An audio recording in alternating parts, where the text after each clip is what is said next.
Hi everyone, কেমন আছো তোমরা সবাই? আশা করি সবাই খুব ভালো আছো। আজ আমি বাড়ি থেকে কলকাতা চলে যাচ্ছি।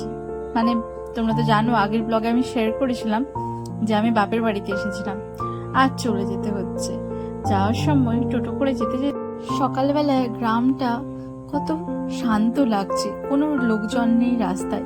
একটু পরে রাস্তায় লোকজন হাঁটাহাঁটি শুরু করে দেবে। দেখো, একজন তো গরমে সে রাস্তার পাশেই শুয়ে আছে। গরমের সময় আমরাও কিন্তু যখন কারেন্ট চলে যেত তখন ছাদের উপরে না হলে রাস্তায় ঘোরাঘুরি করতাম।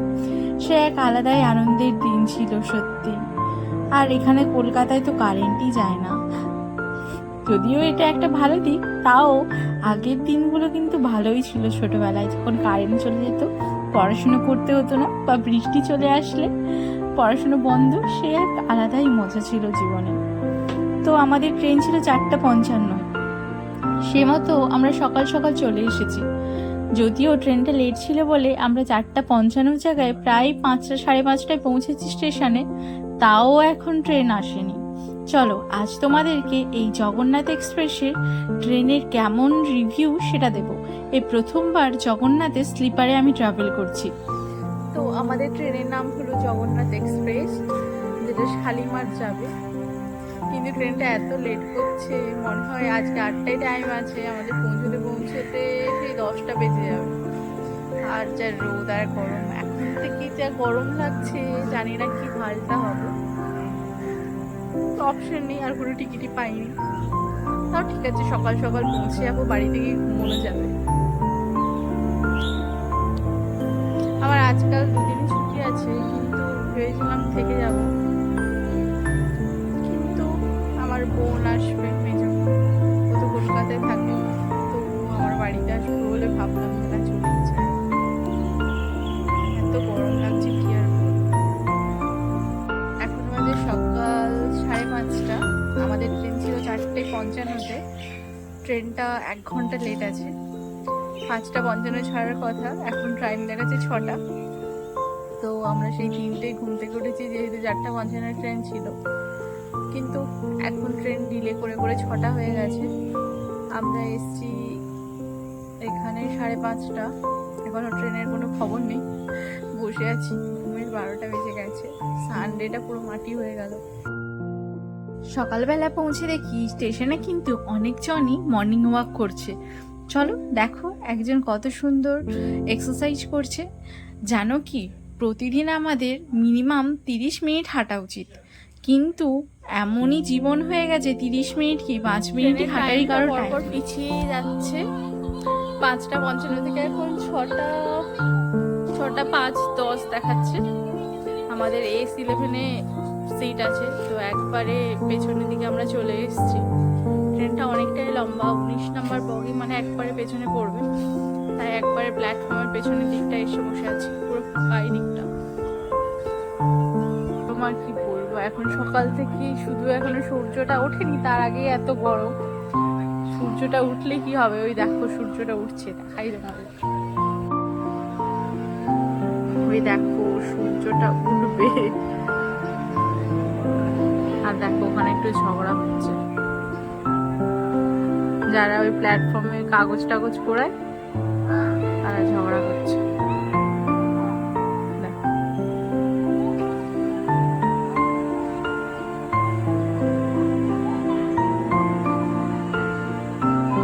বুঝতে পারলাম ঝগড়াটার মেন কারণ হচ্ছে ওর জায়গাতে কাগজ কুড়াচ্ছে বা প্লাস্টিক কুড়াচ্ছে।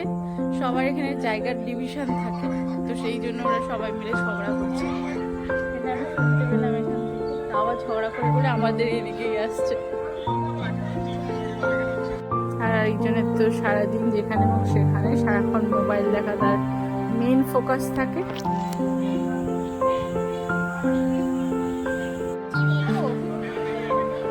কেমন লাগছে বলো কিছু।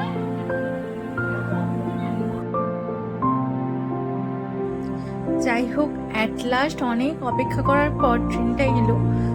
প্রায় 6টা 6:30 মতো হয়ে গেছিল, কিন্তু অ্যাট লাস্ট ট্রেনটা এসেছে দেখে একটু যেন প্রাণ ফিরে পেলাম। কারণ এত গরম ছিল, আর এত গরম মানে সূর্য ওঠার পর এত গরম লাগছিল, ভাবছিলাম যে কখন পৌঁছাবো আর তখন কি অবস্থায় না হবে। যাই হোক, ট্রেনটা চলে এসেছে। চলো ট্রেনের ভেতরে যাওয়া যাক। কেমন সিট, কতটা স্পেস, কেমন কি ব্যাপার সবটা তোমাদের সাথে শেয়ার করব। উঠে দেখি আমাদের সিটে তো একজন দিব্যি ঘুমাচ্ছে। উঠে তো চারিদিকে এত ভিড় দেখে একটু মনটা খারাপই হয়ে গেল। ভেবেছিলাম কি আর হয়ে গেল কি। এর আগে তো স্লিপারে যাইনি, প্রথমবার এক্সপিরিয়েন্স। উঠে একটু আর কি আর বলবো, এক্সপিরিয়েন্সটা খুবই খারাপ। যে চারিদিকে এত লোকজন, আর যাদের সিট বা টিকিট বুক করা নেই তারাও কিন্তু তোমার সিটেই বসে আছে। আর ওখানে কিছু বলারও অপশন নেই, কারণ ট্রেনের টিকিটের এতটা ক্রাইসিস, আর এখানে টিটি আসে বলে তো মনে হয় না। যাই হোক, এই হলো ট্রেনের সিটগুলো, দেখতেই পাচ্ছ 3টে করে সিট আছে, লোয়ার।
ঠিক ঠিক মনে পড়লো, আগে যখন আমি ঘাটালে থাকতাম তখন এই পাঁশকুড়া দিয়ে গেলেই পাঁশকুড়াতে চপ খেতাম। শুনেছিলাম পাঁশকুড়ার চপ নাকি বিখ্যাত, সে কারণে বরকে বললাম তুমি তো খাওনি কোনোদিনও, একবার খেয়ে দেখো কেমন হয়। আর এর মধ্যেই আমাদের জলটা শেষ হয়ে গেছিলো। যাই হোক, অনেক বলার পর শেষমেশ একটা জল দিতে এলো, তাই একটা জল নিয়েছিলাম। তো আপাতত এই খাওয়া দাওয়া করতে করতে অনেক কষ্টে অনেক জার্নি করে আমরা পৌঁছে গেছি। আরেকজনের মুখ দেখেই বুঝতে পারছো ট্রেনের এত বাজে গন্ধ। আর এই আজকে কিন্তু ট্রেনের এক্সপিরিয়েন্সটা খুবই খারাপ। এই জগন্নাথের স্লিপারে তো আর আসছি না আমরা। তো তোমাদের যদি অপশন না থাকে তাহলে যেতে পারো। ওভারঅল বলবো, আমার কিন্তু ট্রেনের ভেতরের যে অ্যাটমসফিয়ার বলো বা পরিষ্কার পরিচ্ছন্নতা মোটেও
তোমাদের সাথে ভিডিও কিন্তু শেয়ার করব।